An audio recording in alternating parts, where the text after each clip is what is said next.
You're listening to The Feed with Amber Mack and Michael B. Now, he is described as a man who understands the power of words, knows exactly what is at stake, and is determined for Canada to champion human rights. Canada's ambassador to the UN, Bob Rae, is joining us now to discuss Russia's invasion of Ukraine. Ambassador Rae, thank you very much for joining us. I guess the best place to start is, what exactly does the role of ambassador to the UN do, and what is expected of the organization when it comes to a war like this?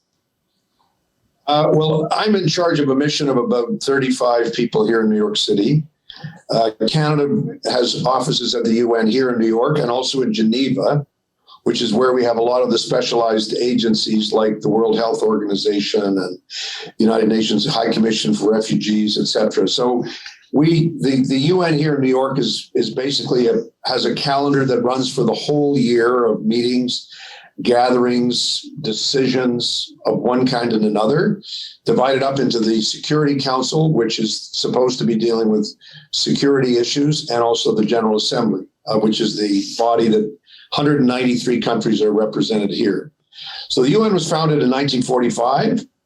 It was founded at the end of the Second World War as a next best effort after the previous run with the League of Nations after the First World War, to try to bring the nations of the world together and to do everything we can to create more positive conditions for peace, for human development, and for the expression of human rights and human dignity.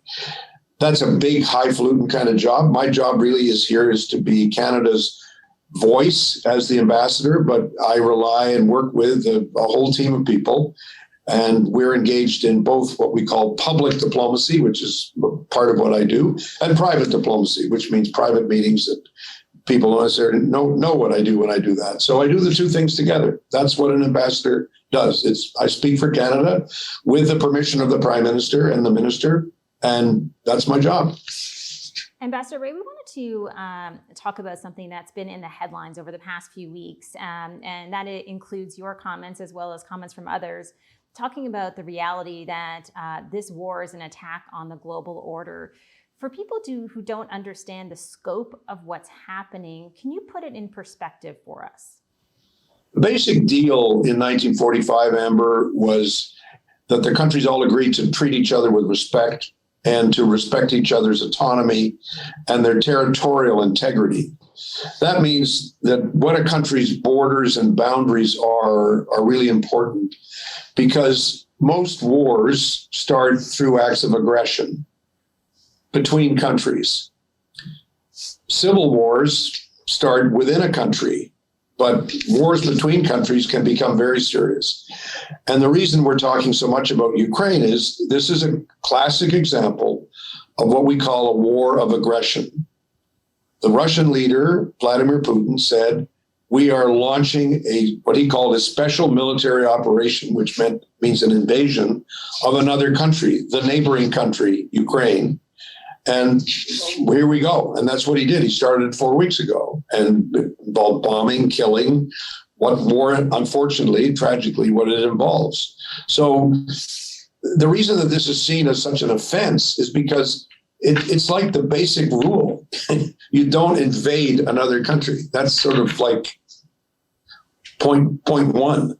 And so when a superpower, when a Russia, who is a permanent member of the Security Council that has a veto over everything the Security Council does, as do the other permanent members, when it says, I'm invading, then that's an absolute no-no. And that's what President Putin did.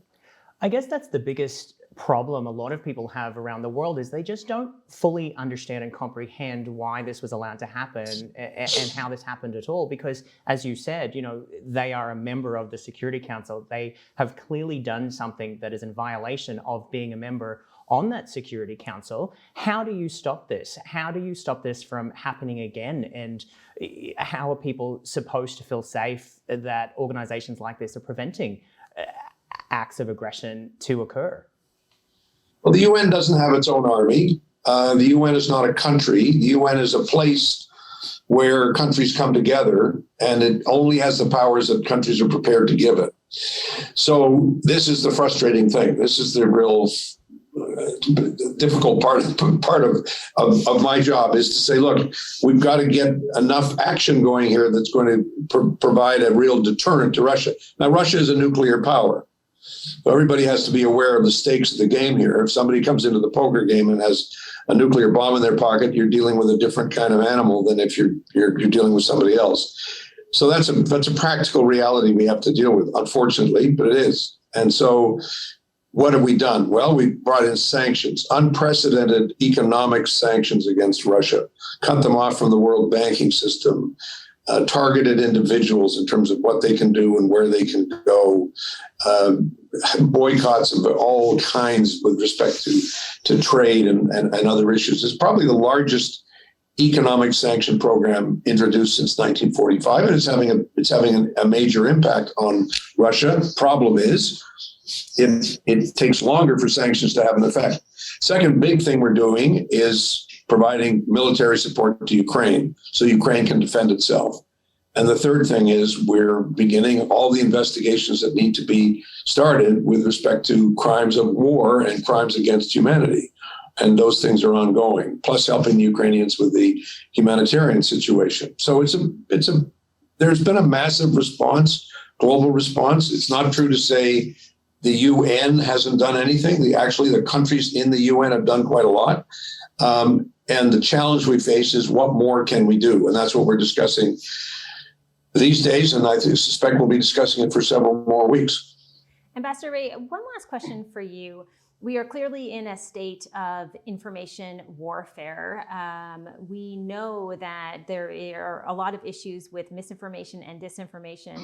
But one of the things that you've talked about for some time is the fact that we're also seeing an enormous amount of lying coming out of Russia. And that is really a different category. As we leave you today, could you talk about what people need to know about the fact that much of the propaganda is in fact just that, including many lies?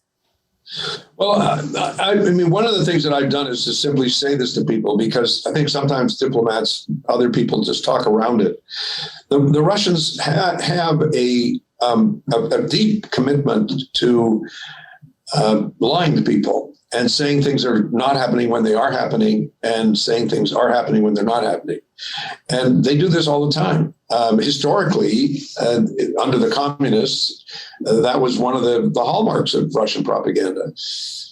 But the thing that I find fascinating is that hallmark has not changed under Putin. Putin said, he's not a communist.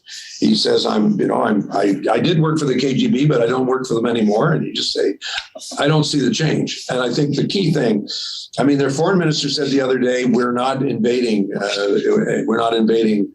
Ukraine. He said, yes, you are. That's exactly what you're doing. It's called invasion. He said, no, it's not invasion. He said, yes, it is. Same thing. Today, the Russians are saying, well, the people, all those bodies that they found in the little town of Bucha, those bodies are fake. That's all fake news. It's not real. And you say, yes, it is real. We have eyewitnesses. We have people who are going there physically to see it for themselves.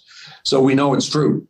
And we have to just keep fighting this. You fight propaganda and lies with the truth and with facts. And so that's what we're trying to do, is get the facts on the ground. But it is a very large part of our public diplomacy, what we call the air war, if you like, which we're now in, is getting the facts out there so that people can see that the Russians actually are lying. They're not telling the truth about what's happening in Ukraine.